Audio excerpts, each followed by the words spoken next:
Shut up and sit down. तो चलिए आइए अब हम लोग पढ़ते हैं 5.4 rise of the Mauryan empire. अब जो मौर्य समाज है उसका उदय कैसे हुआ था अब हम लोग पढ़ेंगे। मौर्यन सोर्सेस, मौर्यकालीन स्रोत। The establishment of Mauryan dynasty by Chandragupta Maurya in 321 BC marks a turning point in the history of early India। अब देखिए 321 ईसा पूर्व में चंद्रगुप्त मौर्य द्वारा मौर्यन राजवंश की स्थापना की गई थी और यह प्राचीन भारत के इतिहास के लिए एक बहुत ही बड़ा मोड़ था। For the first time now, we have at our disposal a number of sources which throw better light of the history of this period। अब इस समय के दौरान पहली बार हमें बहुत सारे सोर्सेज मिले, स्रोत मिले, जिससे हम इस काल के, इस समय के इतिहास को अच्छे से समझ सकें। इसके पहले जो हम लोग जितने भी काल थे उसके ज़्यादा हम लोग को सोर्सेज नहीं मिले थे, लेकिन मौर्यन डायनेस्टी का काफ़ी हम लोगों को जानकारी मिला। The edicts issued by Ashoka are the most important source of information and there are at least 44 such edicts which have been found inscribed on rocks and pillars। अब देखिए यहाँ पर बहुत सारे एडिक्ट्स मिले थे, सूचनाएं मिली थी। ये सूचना कहाँ से आया था?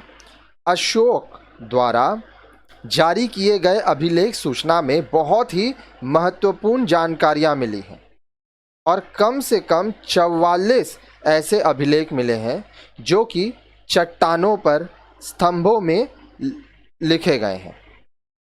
These are composed mostly in Prakrit language and are written in Brahmi script in most of the areas।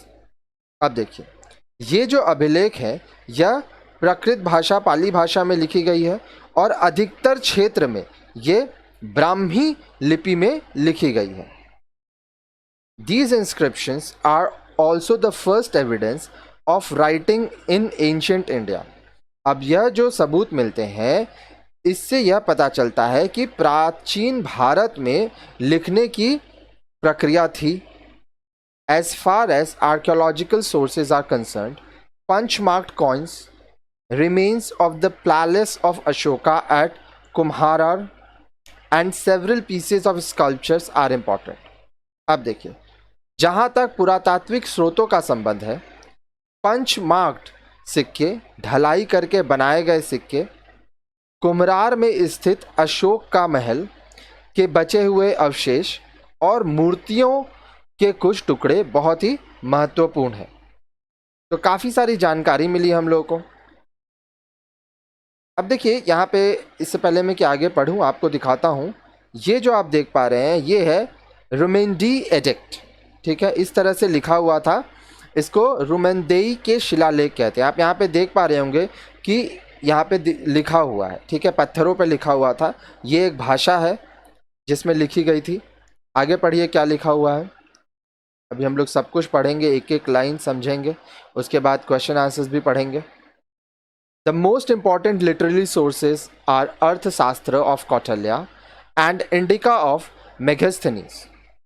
सबसे महत्वपूर्ण साहित्यिक स्रोत हैं कौटिल्य का अर्थशास्त्र और indica of Megasthenes. Arthashastra is a text on statecraft which give advice to kings as to how to rule his land and discharge his duties। अब देखिए अर्थशास्त्र क्या था? अर्थशास्त्र शासन काल पर लिखा गया ग्रंथ है जो राजाओं को यह बताता है कि उनको अपने राज्य में शासन कैसे करना है, कैसे अपने कर्तव्यों का पालन करना है। Indica is an account left by a Greek ambassador Megasthenes sent by Seleucus to the court of Chandragupta Maurya. अब देखिए इंडिका क्या है? इंडिका सेल्यूकस द्वारा भेजे गए यूनानी मेगास्थनीज का यात्रा वृतांत है। जिसे चंद्रगुप्त मौर्य के दरबार में राजदूत के रूप में भेजा गया था। तो जब आए थे तो वो अपने यात्रा के बारे में इसमें लिखे हैं। आगे देखिए, आगे बोल रहा है, two Ceylonese Buddhist text called Dipavamsa and Mahavamsa and a play called Madhuraksh written by Vishakha Dutt are other valuable source of books. Dipavamsa और महावंश दो श्रीलंकाई बौद्ध ग्रंथ हैं और विशाखा दत्त द्वारा रचित नाटक मुद्रारक्ष भी एक अन्य अमूल्य ग्रंथ है। तो इस ग्रंथ से और ये जो पुरातत्व विभाग को चीज़ें मिली, इनसे काफ़ी जानकारियाँ उपलब्ध की गई। अब इसके नेक्स्ट वीडियो में आप देखेंगे मौर्यन डायनेस्टी के बारे में।